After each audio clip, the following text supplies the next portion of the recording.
pada siang hari ini saya akan memberikan bimbingan tentang cara mengelola emosi saat bertengkar dengan teman.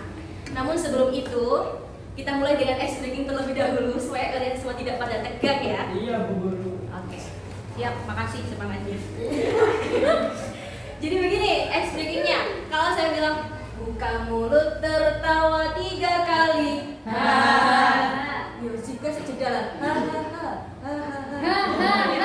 Coba ya, 3 kali ya sesuai ketukannya ya. Buka mulut tertawa 3 kali. Buka mulut tertawa 2 kali. Buka mulut tertawa 1 kali. Buka mulut tertawa tanpa suara. Oke, coba sekali lagi ya semuanya. Buka mulut tertawa 3 kali. Mulut tertawa 2 kali. Buka mulut tertawa 1 kali. Buka mulut tertawa tanpa suara. Pintar semuanya. Coba tangan lagi. Oke, kali ini bimbingan RPL hari ini bersama saya Irna Aulia atau kalian bisa manggil dengan Bu Irna akan menjelaskan tentang cara mengelola emosi saat bertengkar dengan teman. Nah, yang pertama, tujuan layanan kita pada siang hari ini apa sih? Yang pertama, memahami emosi. Jadi, harapan saya, siswa mampu mengenali dan memahami berbagai emosi yang muncul saat konflik dengan teman. Yang kedua, mengelola emosi. Siswa mampu menggunakan teknik-teknik konkret untuk mengelola emosi negatif secara sehat. Yang ketiga, komunikasi efektif. Siswa mampu menyampaikan perasaan dan kebutuhan secara asertif tanpa menyakiti orang lain. Dan yang terakhir, resolusi konflik, yaitu siswa mampu menyelesaikan pertukaran dengan teman secara konstruktif dan menjaga hubungan. Lanjut, Pak. Nah, yang sering terjadi ketika di kelas adalah mengapa sih emosi bisa meledak saat bertengkar? Nah, yang pertama, pemicu umum merasa tidak didengar atau diremehkan.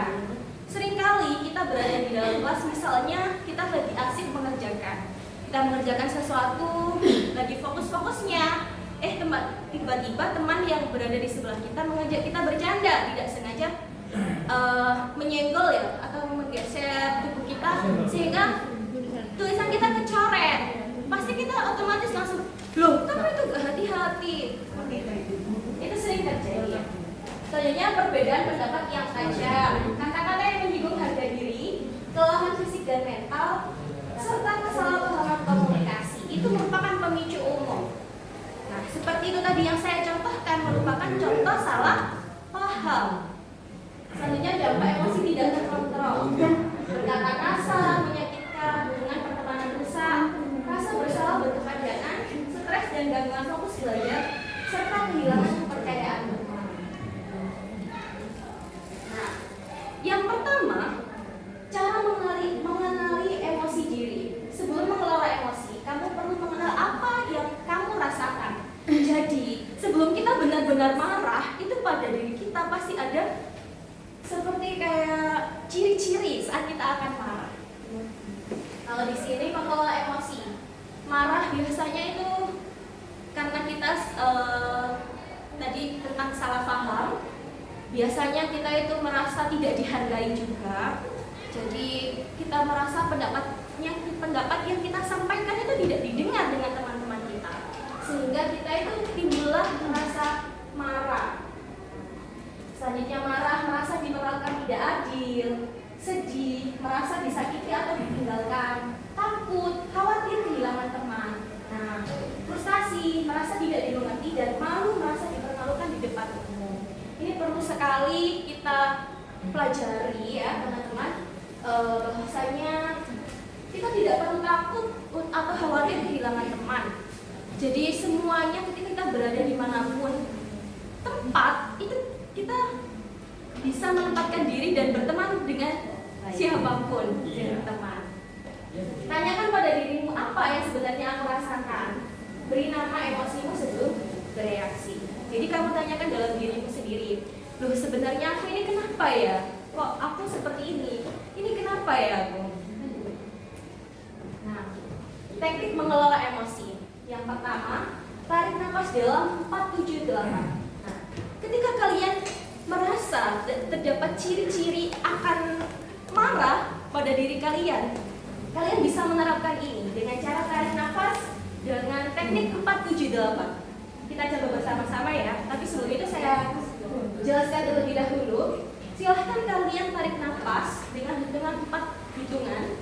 Setelah itu tahan dalam 7 hitungan, hembuskan 8 hitungan dan ulangi itu 3-4 kali.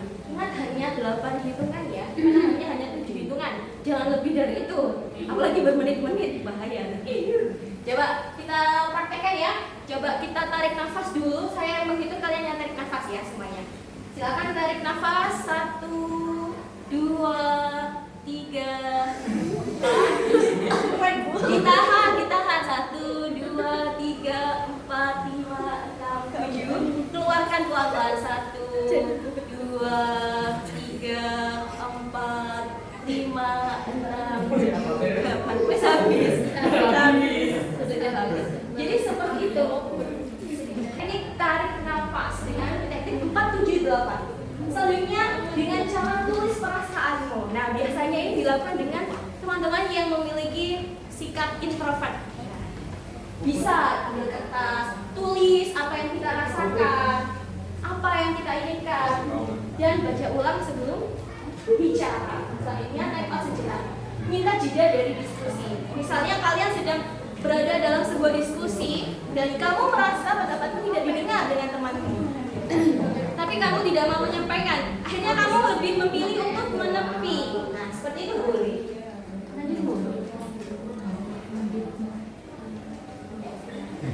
Langkah yang ketiga, komunikasi asertif kalimat aku. Formulanya atau rahasianya, aku merasa emosi ketika situasi karena atasan dan aku butuh. Nah, kalian sebutkan apa?